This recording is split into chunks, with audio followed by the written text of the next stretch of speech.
Hello, c'est Cédric Froment, le trader surfeur expatrié sur l'île Maurice, et dans cette vidéo je vais vous expliquer pourquoi vous devez absolument fuir les forums boursiers de type Boursorama. Vous devez éviter et arrêter de lire la presse financière, notamment tout ce qui concerne les conseils sur actions. Et vous devez aussi arrêter d'écouter BFM en ce qui concerne là aussi les conseils en investissement. Et je vais vous expliquer ça maintenant et vous allez vraiment comprendre pourquoi, si vous suivez tous ces conseils, il n'y a absolument aucune logique et vous allez perdre de l'argent. Alors la première chose, ça concerne les forums de type Boursorama. Sur ces forums, il faut comprendre qu'on a tout un tas de spéculateurs du dimanche qui s'expriment, qui vont exprimer des convictions boursières complètement subjectives qui répondent à une logique qui leur est propre et surtout une logique qui leur est émotionnelle. Ces gens-là, ils vont poster sur le forum leur explication de pourquoi le cours va être multiplié par 10, et quand on est un petit peu crédule et que la personne en face elle a beaucoup d'aplomb, elle est capable de nous convaincre d'acheter un titre. Mais c'est pas parce que la personne en face elle a eu beaucoup d'aplomb et elle croit vraiment en ce qu'elle dit qu'elle a la possibilité de lire dans l'avenir et de savoir ce que va faire le titre. C'est tout simplement parce que la personne en face a une croyance qui est forte, une conviction qui est forte, et qu'en plus elle a été capable de vous convaincre. Et ça, c'est un petit peu le jeu des forums boursiers. Tout le monde est en train de conseiller ses actions en parlant de PER, de nouveaux produits, de tout un tas de choses qui au final ne reposent sur strictement rien en dehors de convictions personnelles et d'émotions qui leur sont propres. Donc déjà les forums boursiers, c'est vraiment, je crois que c'est le pire endroit pour aller chercher des conseils boursiers ou de l'information boursière. Ensuite, après, on a les journaux financiers. Les journaux financiers, ils sont là tout simplement pour vendre chaque semaine leur bout de papier. Et leur bout de papier, il faut qu'ils aient des choses à raconter. Donc, pour raconter des choses, on va regarder ce qui s'est passé pendant la semaine ou pendant le mois sur les entreprises européennes ou françaises. Et on va dire, voilà, par exemple, sur Danone, on a eu un nouveau produit qui a été lancé, la campagne marketing a été un succès et on pense que le chiffre d'affaires de l'entreprise va être de temps, donc du coup nos nouvelles projections de prix pour Danone sont de temps. Et ça en fait c'est simplement de quoi nourrir leur bout de papier, de quoi écrire des choses. Ils vont faire des recommandations basées sur quelque chose qui n'a pas pour objectif de faire gagner de l'argent au lecteur, mais plutôt de nourrir un bout de papier pour que le bout de papier se vende. Et le problème avec ça, c'est qu'on a un conflit d'intérêts. On a des personnes qui sont là pour vendre avant tout leur bout de papier en faisant un métier de journaliste. Et de l'autre côté, on a des acheteurs qui, eux, sont pas là pour acheter le bout de papier, mais pour acheter le conseil boursier.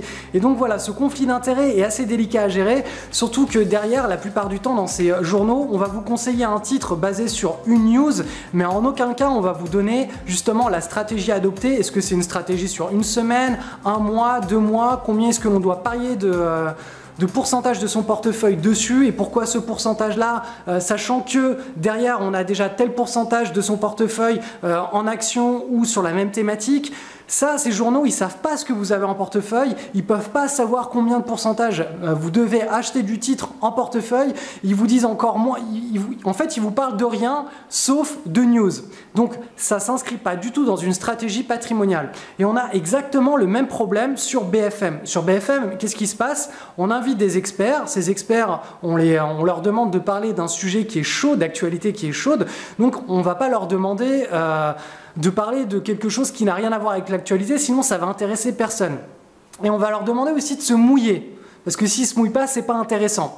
Donc tout simplement, nous on est téléspectateurs, on regarde, on se dit bon alors est-ce qu'il faut acheter ou pas le titre sur lequel il y a beaucoup de news en ce moment.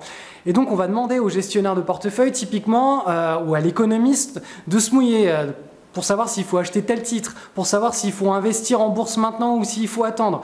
Mais la vérité, c'est que ces gens-là n'en savent strictement rien. On les pousse, c'est-à-dire que BFM va les pousser un petit peu en posant des questions assez incisives, elle va les pousser à donner des choses qui ne doivent pas être forcément données de cette façon-là.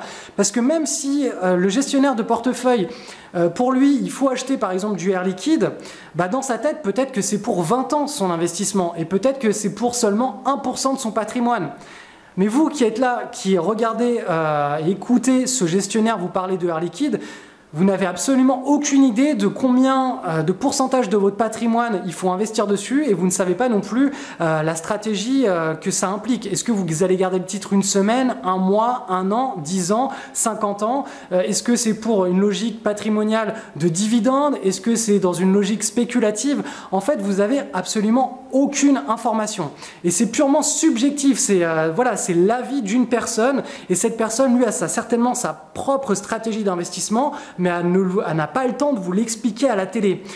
Donc tout ça pour dire, tout ce qui concerne les conseils boursiers, à partir du moment où ces conseils, on ne vous donne pas toute la stratégie derrière et la logique du conseil dans une stratégie qui est bien calée derrière, ça n'a aucune valeur. Et c'est pour ça que vraiment je vous recommande, mais de tout cœur, de ne vous fixer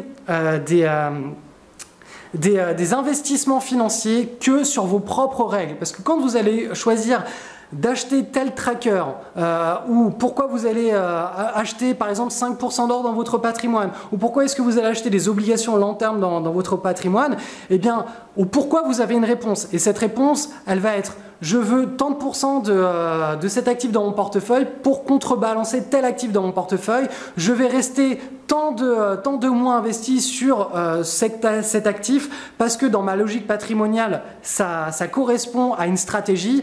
En fait, en réalité, vous devez avoir une stratégie qui vous est propre et vous devez prendre vos décisions en cohésion avec cette stratégie.